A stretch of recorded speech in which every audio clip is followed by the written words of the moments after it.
नमस्कार भाई दोस्तों। एक होती है मीडिया, एक होता है मंडियों के दलाल। मंडियों के दलाल हमारे पास है, मीडिया विदेशों में है, जो कि दिखा देती है कि जनता ने एक और तख्ता पलट कर दिया, प्रधानमंत्री और सभी मंत्रियों को इस्तीफा देना पड़ गया। क्या यहाँ पे किसी ने दिखाया? क्या नहीं दिखाया? इनको पता, तुम दिखाओगे तो जनता जागरूक हो जाएगी, वही बताएंगे आपको। दूसरी तरफ जो ऑस्ट्रेलिया के अंदर हुआ था, कैंडी बीच के ऊपर जो हमला हुआ था, उस हमले के दौरान एक पंजाबी युवक ने इतना बड़ा कारनामा किया, दिखाया क्या मंडिया उसके दलालों ने? नहीं दिखाया। सबसे पहले तो आप फोटो देख लीजिए, ये फोटो है अमनदीप सिंह की। आपको बताया था ना, अभी पूरी कहानी सुनो, पूरी कहानी हुई क्या थी, उसके बाद बताते हैं जो तख्ता पलट होया है उसकी। हाँ, वो तो रात को 1 बजे होगा। मोगली का भी होने वाला, नंबर मोगली का भी लगने वाला है, वो रात को 1 बजे लगेगा। लेकिन उसको सुनो। ऑस्ट्रेलिया के बोंडी बीच हमले के दौरान कथित हमलावरों में से एक को काबू करने में मदद करने वाले पंजाबी मूल के एक व्यक्ति ने लोगों की जान बचाने और खतरे में पड़े लोगों की सहायता करने के लिए अपनी सहज प्रवृत्ति पर काम करने के बारे में बात की। इंटरव्यू है बकायदा इस लड़के का। 14 दिसंबर को सिडनी के मशहूर समुद्र तट पर एक यहूदी उत्सव के दौरान यह हमला हुआ। एक पिता और पुत्र द्वारा भीड़ पर की गई गोलीबारी में 15 लोगों की जान चली गई, लगभग 40 अन्य लोग घायल हो गए, जिनमें 3 भारतीय छात्र भी शामिल हैं। ऑस्ट्रेलिया अधिकारियों ने बाद में इस घटना को इस्लामिक स्टेट से प्रेरित आतंकवादी हमला बताया। बिल्कुल था, इसमें कोई डाउट नहीं। 34 वर्षीय अमनदीप सिंह ने बताया कि मैं पास में गोलीबारी की आवाज सुनकर खतरे की ओर दौड़ लगाई। न्यूजीलैंड में भारतीय और कीवी माता पिता, पंजाबी और कीवी माता पिता के घर जन्मे सिंह बोले, समुद्र तट पर एक शांत शाम बिता रहे थे, तभी हिंसा शुरू हो गई।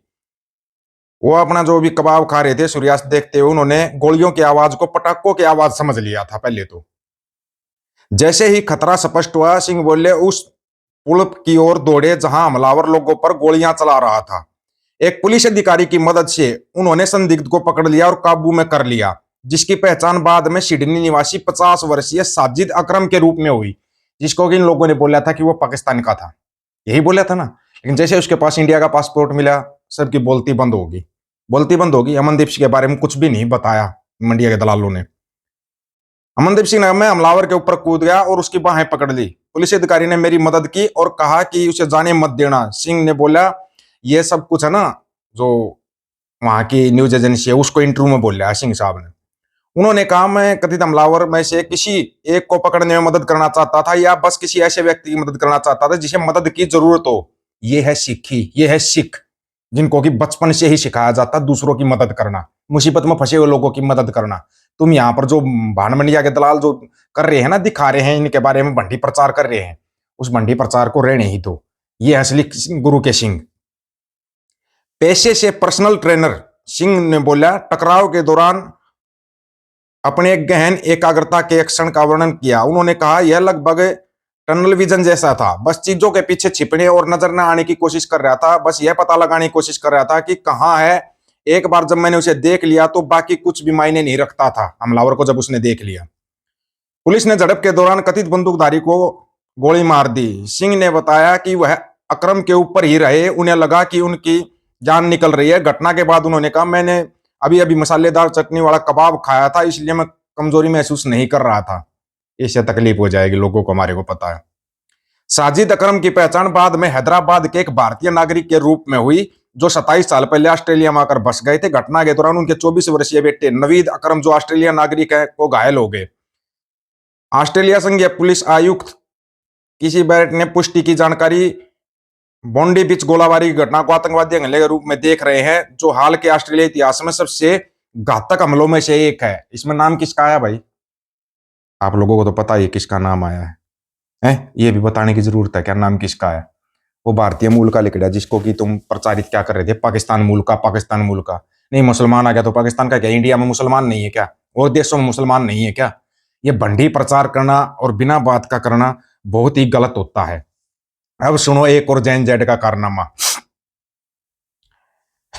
यूरोप में भी तख्ता पलट होना शुरू हो गया है। ट्रंप ने एक कहा था, रूबी अरुण की रिपोर्ट, ये होती है जनता की ताकत, जो अपने हक के लिए लड़ना जानती है। तब डर कर चुने हुए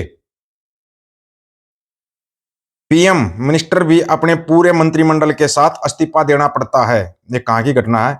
ये बुल्गारिया में हुआ है भाई, आज ही हुआ बुल्गारिया में। जनता के गुस्से और विरोध के दबाव में आकर बुल्गारिया के प्रधानमंत्री रोशेन जोएनोक को अपनी पूरी सरकार के साथ देना पड़ ही गया।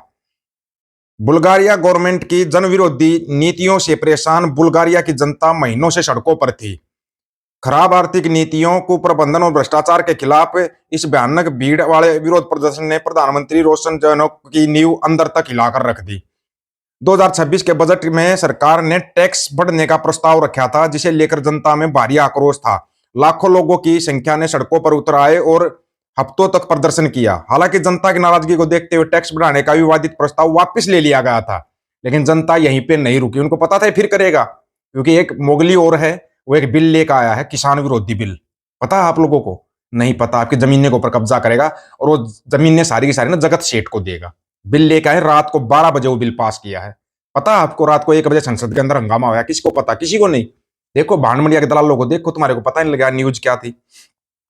लेकिन बुल्गारिया की जनता का सरकार के प्रति विरोध और भी तीव्र होता चला गया।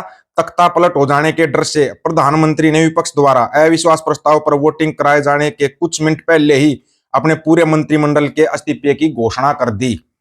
अब बात करते हैं कि एक मोगली और फंसा हुआ है। बुल्गारिया वाला तो ठीक है, उसके अंदर थोड़ी अणख जिंदा थी, इसलिए उसने इस्तीफा दे दिया। लेकिन यहां पर बुलेट प्रूफ बेशरम है, वो इस्तीफा नहीं देगा। उसके साथ ही जाएगी ये कुर्सी, गारंटीड है। किसी का नाम नहीं ले रहे, किसी देश का प्रधानमंत्री है, एक बड़ा ही मतलब कि झूठ बोलने में माहिर, ब्रह्मांड गुरु नहीं। मेरे ख्याल में सृष्टि खत्म हो जाएगी, लेकिन ऐसा झूठ बोलने वाला पैदा नहीं होगा, और ना ही आज तक होया। लोग बड़े बड़े उदाहरण देते हैं, सुगनी ये करवा देता, फलाना ये करवा देता था, ठीक है ना, बड़े बड़े उदाहरण देते हैं लोग। लेकिन बड़े कमाल की बात है कि इतना बड़ा झूठा, इतना बड़ा झूठलर आज तक पैदा नहीं हुआ। हालांकि हिटलर को बोलते थे, हिटलर भी झूठ बोलता था, धर्म के नाम पतंगे करवाता था। लेकिन हिटलर भी बेचारा अगर पैदा हो जाए ना आज के टाइम पे, वो सुसाइड कर लेगा कि मेरे से बड़ा झूठा और फेंकू है इस दुनिया के अंदर, मैं नहीं आना चाहता इस दुनिया के अंदर। आके करेगा भी क्या?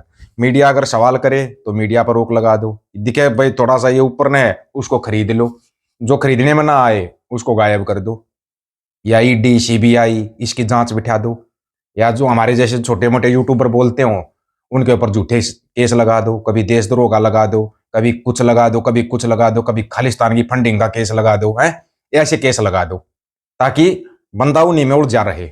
या फिर जो इनके सरकारी कबूतर हैं, चाहे वो किसान नेता हैं, चाहे वो मजदूर नेता हैं, कबूतर हैं, इनके सरकारी कबूतर हैं, वो आपको आके बीच में तंग करना शुरू कर देंगे सरकार के इशारे पे। तो ये ऐसे ऐसे कबूतर बहुत हैं यहाँ पे। आप सोच रहे हो एक दो कबूतर होता, कबूतर बहुत होते हैं यहाँ पे। इन कबूतरों से हमारे को कोई वो नहीं है। साइड हो, चल हवा आने दे। ये जो दिखाते ना हम किसान हितैषी, हम किसान नेता, तुम्हारे किसान नेता, तुम्हारे हरियाणा के किसान नेता मेरे को बोलते हैं तेरे को खालिस्तान वाले फंडिंग करते हैं। जब पूछे देखा फंडिंग कहाँ है, तब टाइम टाइम फीस हो जाती है इनकी।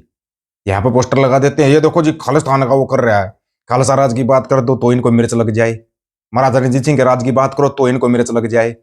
ये लंका, नेपाल, बांग्लादेश में जो तख्ता पलट बुल्गारिया में हुआ है, क्या सोच रहे हो बुल्गारिया बनते टाइम नहीं लगेगा? याद रखना इस चीज को।